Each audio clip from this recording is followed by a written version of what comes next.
everybody, welcome back to my channel. My name is Reagan May and today we are going to just be chit-chatting about life updates. So I've had a lot of life changes, a lot of financial changes as well going on, and I wanted to kind of just sit down and talk to y'all. Because I've been super busy and I keep saying that I have all these videos coming up, but then I get sick or I get super busy, and I am working on them, but sometimes to sit down just chatting and updating you guys is easier. So that's one reason. And the second is just because I made this channel to share my life and show what my life is like as a newlywed 21-year-old college student, and just so many things have been happening. So I just wanted to update you guys as well. If you are new here, like I said, my name is Reagan. Here on my channel, I do content all about my life as a 21-year-old college student, newlywed, like I just said. So how to maximize my life and financial minimalism, a lot of budgeting and finance videos, as well as just lifestyle, me living with a chronic illness, kind of just my life. I love sharing my life here and I love getting to know you guys. Let's see, let's do a comment of the day. I would love if you would comment one thing that has happened that is good in 2023. So we are approaching March and now we've had, 2 months of 2023, and I would love to know. I love hearing from you guys, commenting with you guys, interacting. Make sure to follow me on Instagram. I've been posting more on my stories and everything. So yeah, if any of that interests you, follow me, subscribe, like this video, all the things, So let's just go ahead and get in the video. I have my coffee. We're gonna get started. First of all, I'm gonna start with kind of where I was at the beginning of my YouTube channel and kind of what all has changed. So when I started this channel, I was about to get married, and I got married in December. So I was about to get married, go on a honeymoon, move in with my husband. I was starting my last full semester of school, online school, and my big plan was to learn how to be financially stable and how to save money, have an emergency fund, not go into debt. And that was like my big main goal. And that's a big part of what I share here on YouTube. So that was all kind of going on. What ended up happening was we got married and we decided to live in the back house of my mother-in-law and father-in-law's house, so we could live rent-free and just save all of our money. I was not working, so it really made sense for us to do it at least while I was in college and couldn't get a job. Also, we sold a truck that had a bunch of negative equity on it. We actually traded in both of our cars and used the equity in both of those to pay off $10,000 in negative equity, and then put $10,000 on our Elantra. It's a used Elantra 2018. We've been with only one car since the end of November. So that's kind of everything that had been going on. We kind of had planned to be here for maybe a few years, at least a year, maybe 2 years. So all of my videos have been based off of that plan, but life has definitely changed since then. So let's just talk about a little bit of what's been happening. So first of all, I'm gonna just update y'all on being a wife. I would say I didn't really start adjusting, to being a wife until like January, February. We've been married now for a little over 2 months, and I would say that adjustment has been easier than what I thought it would be. I didn't really assume that it would be that difficult, but I kind of figured that we would like bicker more, just trying to get used to living with each other. We've never lived with each other before. And in all honesty, it really, really flowed. I think a big part of that was the fact that we just have a very simple life. We don't make a lot of money. We live in a back house, and we just live our day-to-day life. So it was pretty easy to integrate. We didn't have to figure out a place to live, figure out jobs, we had very little to figure out. I assumed there would be more bickering when it came to like day-to-day like chores and tasks and everything like that, but it's been really fun learning how to like be a wife and learn how to live life with a partner. I've really enjoyed it, and the more it goes on, the more I'm really grateful that I'm doing it with Aaron, because we really work together as a team very well. I think the biggest adjustment that I wanted to talk about was more like personal. When you get married, your life just kind of changes and your priorities change a little bit. And I went from living in a different city on my own in an apartment, going to school, being in college, being involved in college. I went from all of that to moving back to my really small hometown. I don't have any friends here really. I live back here. I didn't have a car, so I was very much stuck in my home or in my town. So I didn't really see a lot of people. My life changed very much. I do online school. And so to me, that was the hardest part to adjust to. Was I feel like I didn't realize it at first, but as months went on, I was like, oh wow, like my life has just changed a lot. And I don't think it was hard. I think that if I wasn't happy, it'd be hard, but I love my little life and I love that we got married and it's been going so well. One of the hard things also is learning how to daily live together, and I don't think it's hard depending on the person. Aaron is a very like patient person, so we don't really argue that much. If I had someone that was uptight, we'd be arguing all the time because I would argue. But like for instance, like house chores mean different things to different people. So like whereas like for me, when I say like, oh, let's do the dishes, I mean like every single day. To Aaron, it means like once a week. In his mind, he's still getting the dishes done, but in my mind, it's not happening. So I feel like adjusting to that and learning how to handle those and deal with those and like pick your battles and learn your roles, like that definitely is an adjustment.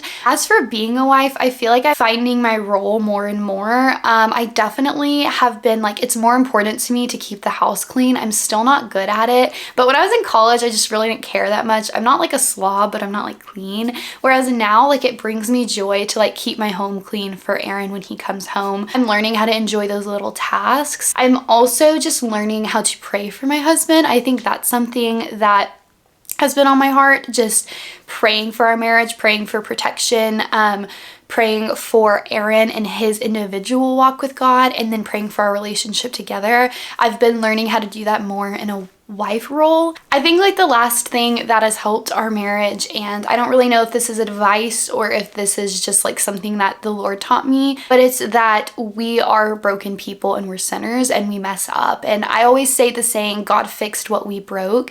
A lot of people don't know, but like me and Aaron, we had a rough patch and we broke up for a little while, and then we really sought God in our relationship and God fixed what we broke. And so I think this is so important because I don't hold Aaron on this super high pedestal. I respect him so much. I love him. I love his personality, the way he treats people, but I don't hold him on a pedestal, and I don't want him to hold me on a pedestal because we're human and we mess up. For the small things that happen here and there, I try to think of like the other day when I was being really impatient and snapped because I'm human and I mess up. So then when Aaron does it, I try to have grace, and just having grace for each other really, really helps. Aaron's very patient and has a lot of grace for me. I'm not always like the easiest. Like I definitely snap more than him, or I get annoyed more than him, but remembering that we're human, that we're sinners, that we mess up, and just to have grace in that is a huge, huge thing in marriage, I think. So that's all I'm going to talk about with the marriage thing. I just kind of wanted to update you a little bit. It's been going really well, really, really great, and I'm just very grateful for it. I think a lot of that has to do with prayer, and the season that we're in is a fairly easy season, I would say. We haven't had a lot of worries. We don't have kids yet, so I just continue to pray for the future of our marriage and protection and everything like that. So let's talk about the next area of the update, and let me just kind of catch you up. So basically what has happened was I figured that I would get a job and a car way later on. I figured I'd get a job when I graduated in August, and I would get a car probably anywhere from like May through August or something. Till then, we were just gonna live back here. We were gonna save our money and everything like that. And what really spurred all of the change was a few different things, but the main thing was a friend approached us and said that he was going to be renting out his house and asked us if we were like good with that. And at first I like really didn't think much of it because I felt like I was happy here and I enjoyed it here.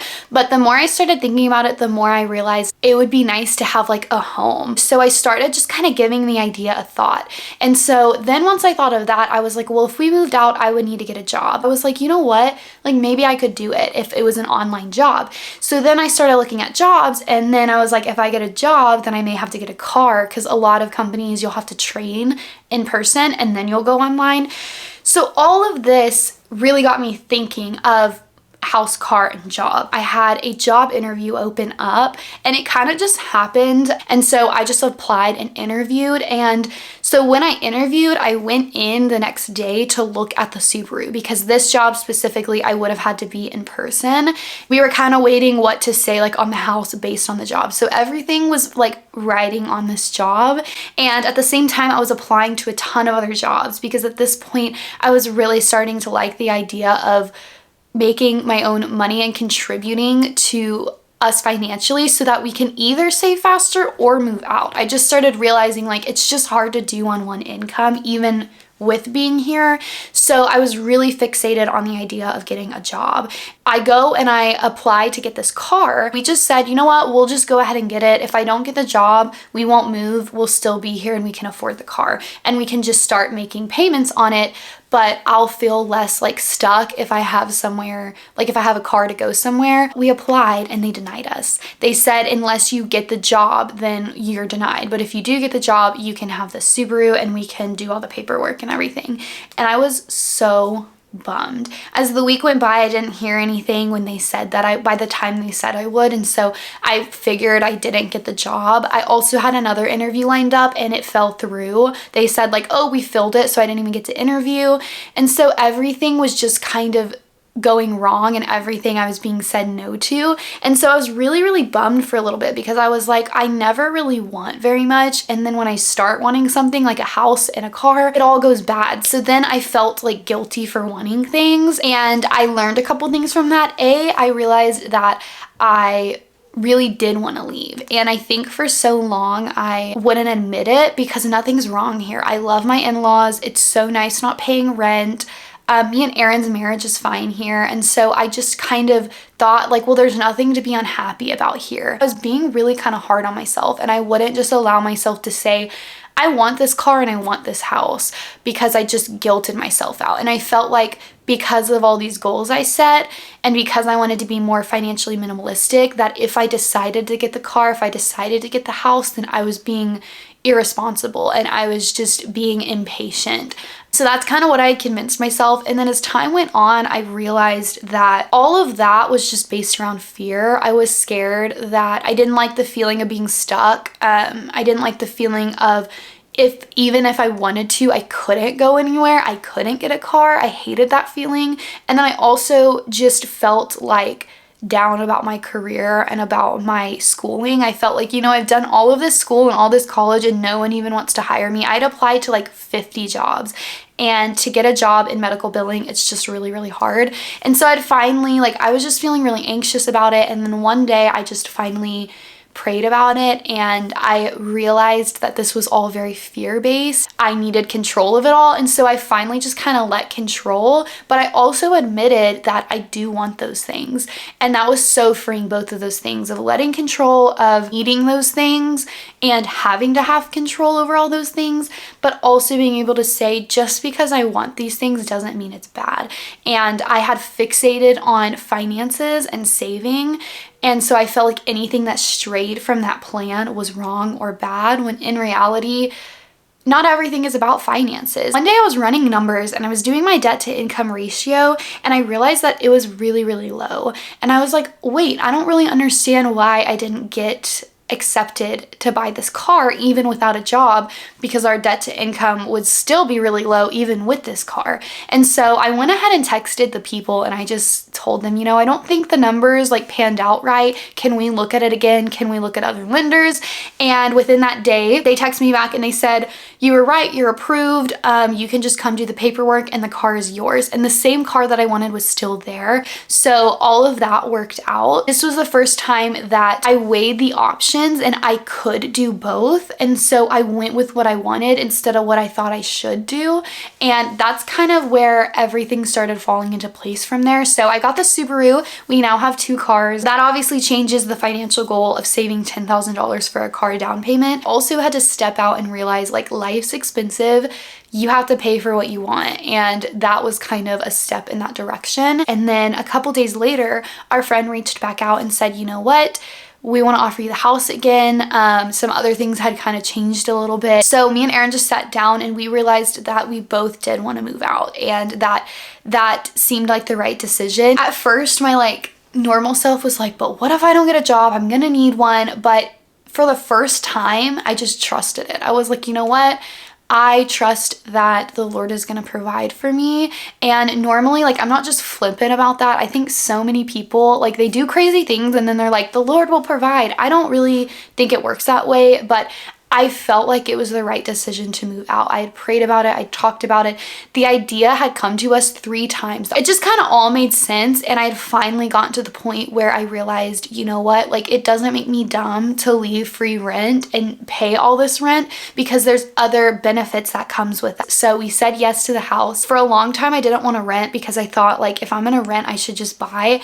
I realized I'm not ready to buy a house in the next 2 years. And I also don't want to stay here for 2 years. So that's kind of also what led me to the decision of like renting isn't always bad. And I think for us, renting is the right move right now. Me and Aaron will be moving into a 3-bedroom, 2-bathroom house. It has a garage, a backyard for Lincoln, and it's here in the same town. So we don't really know for sure the timeline, but it'll be anywhere from like April through kind of the summertime, depending on the way things work out. We're really, really excited about that. It's going to be really nice to have some extra bedrooms and just some space to call our own, to have washer and dryer, a dishwasher, all of that stuff. That also changes things financially because previously we were going to be saving all of our money basically. So the third life change is the one that I'm really excited about as well. But I interviewed for that position, a accounts receivable specialist, and I finally got the job. So I got a call like 2 days ago saying that I got it. So at this point we got the car first, we got the house, and then now I have a job. I really, really feel like it was important for me to trust without knowing I was going to get the job. That was just something that I needed to work on. And I think that it was something the Lord was teaching me, was just to trust him more. And it's really funny because a couple months ago, I was praying to learn how to trust God more. So I don't know, it all works out. But I ended up getting the job with decent pay, and it's a completely remote position. It really works out for me. So it's the 18th and I will be starting the 27th. So in a little bit over a week. The turnaround was pretty quickly, but this is going to really make the house worth it as well because I don't have an office space here and I'm going to be working from home every single day. So that's going to be really important. I'm still going to be doing online school 15 hours. So it's going to be a lot, but I really think that I can handle it, and I feel like equipped, and I feel like my health is in a little bit better of a position for it all. So that's basically everything. So basically our income has almost doubled, but we're also going to be paying rent. So our financial goals will be changing a little bit, and just our life goals, but that is okay. I wanted to just update you guys and also say that it's fine to want things. It's fine to change your goals. It's not dumb. You shouldn't always do what you should do. Just sometimes you got to take a leap of faith. Will it be like 100% easy all the time? No, but I'm very excited about it. My monthly reset next month will be a lot different because the budget's going to be changing a lot. Finances are definitely changing, but for the first time, I feel like I trust it and I am at peace with it. I'm not scared of, can I afford life? Will I get a job? Will I do this? And I think I had to realize that I had all those fears and kind of face them before they were going to happen. I don't know. That's just kind of what has been going on, what the Lord's been teaching me, and life, and just kind of everything. So I'm going to try to keep uploading weekly. Obviously, a full-time job puts a lot more in on the mix. I have to prioritize that and my school and then YouTube, just because that's the way it is right now. I'm gonna keep trying to attempt to do a video a week, or at least 3 videos a month. That's kind of my plan with YouTube. I would love for you to follow me along with this journey. There's gonna be moving vlogs. There's gonna be, I can do a video on how we bought our car. I can do a video on working 9 to 5 and doing school and doing YouTube. So there's a lot of fun content that can be coming out of this, and I'm really excited. I would love for you to like this video and subscribe to my channel if you want to be a part of that. I will see y'all in the next video. It will be my my March reset. Oh my gosh, it's already March. It'll be my March reset probably, and it's gonna look a lot different. I am gonna be doing my personal goals and all of that. I didn't do that in February, so I'm gonna be adding that back in March. I hope to see y'all next week, and y'all have a good day. Bye guys.